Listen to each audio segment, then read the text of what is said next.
One thing we can do to alter the cosine function is to put this number in front of it, multiply it by a number.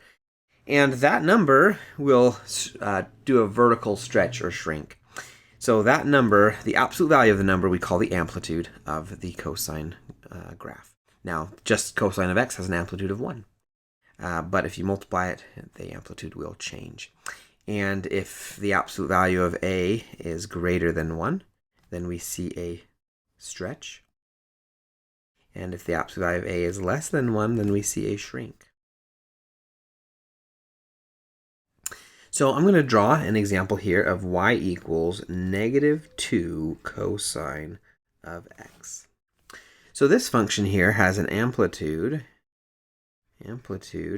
of the absolute value of -2, which is 2.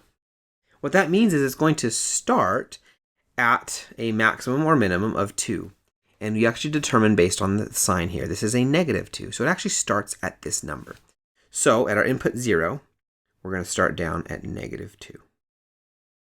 Okay, our period is 2 pi. So if we have 2 pi here and pi here, we started at -2. We need to end at -2 over at 2 pi since our period is 2 pi. And halfway between those, because this was a -2, our minimum, halfway between those we'll reach our maximum of +2.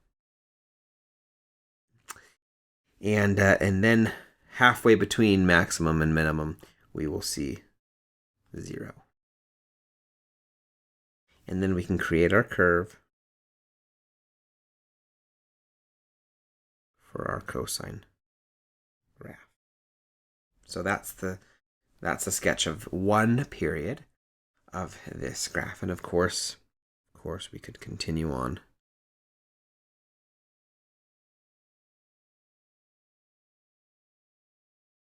for our graph.